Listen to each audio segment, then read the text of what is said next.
Fé e pela graça de Deus, paz e bem. Paz e bem.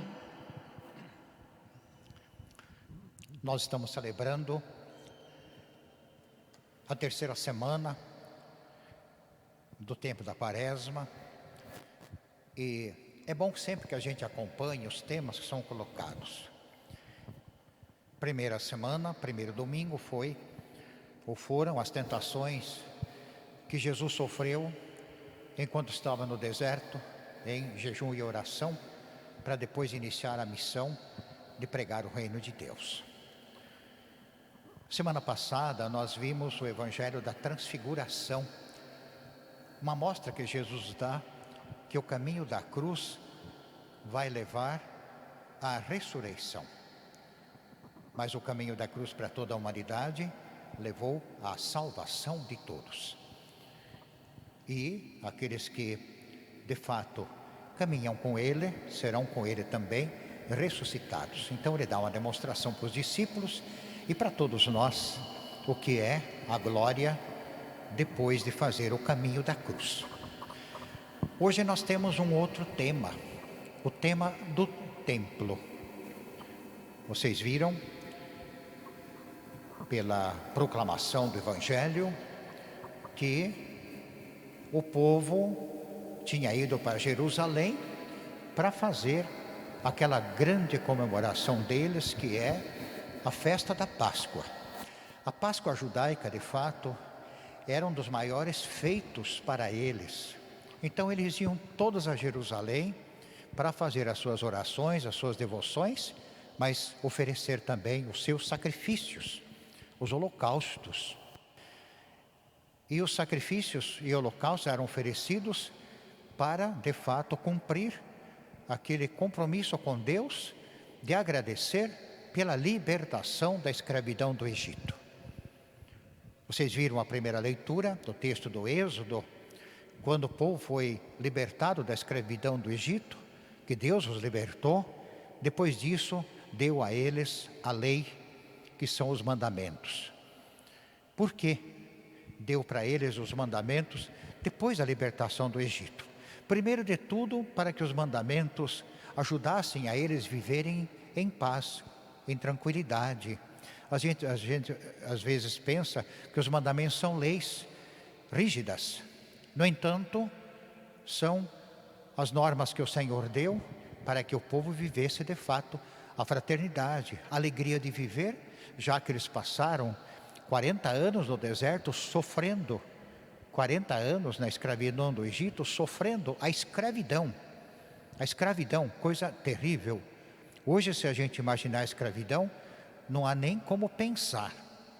E eles então receberam a lei do Senhor para poderem conviver bem. E também não esquecer nunca que quem realizou a aliança com eles foi Deus. O Deus da aliança, o Deus do amor, deve ser respeitado sempre. Então, os mandamentos são uma lei positiva, que na realidade a gente olharia assim: os mandamentos colocados por Deus são os mandamentos do amor de Deus para nós e do amor das pessoas umas para com as outras. Mas voltando ao texto, justamente depois que o povo se libertou da escravidão do Egito, eles celebravam esse grande feito, que era a passagem da escravidão para a vida.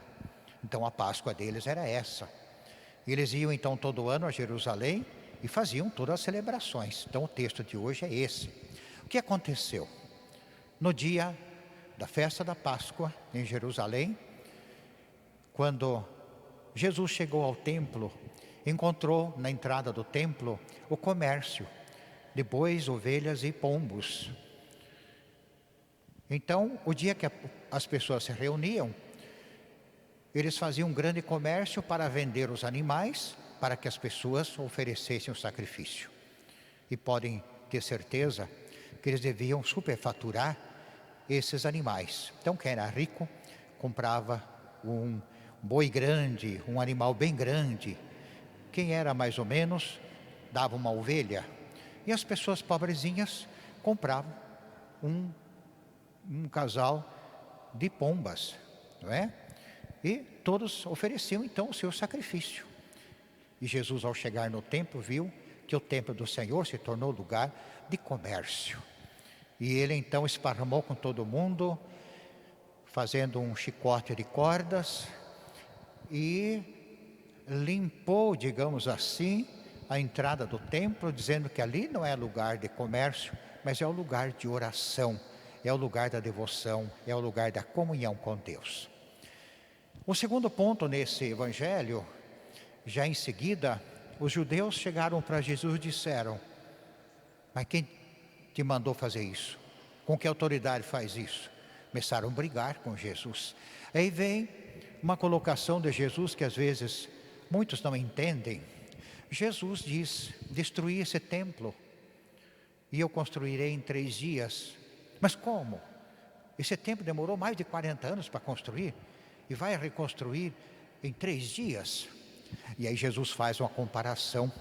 O templo representa o corpo do Cristo glorioso. E hoje nós deveríamos lembrar também os nossos templos. A gente fala a casa de Deus, representa sempre o corpo do Cristo glorioso. E nós conhecemos bem a definição de São Paulo, quando ele fala da igreja, o corpo místico de Cristo. O corpo místico de Cristo, Cristo é a cabeça, nós somos os membros. Então, como que Jesus quisesse dizer que o templo é um lugar sagrado, que representa de fato a presença de Deus. Não é lugar de comércio, mas é lugar de oração. Então, nós aprendemos uma lição importante, caros irmãos.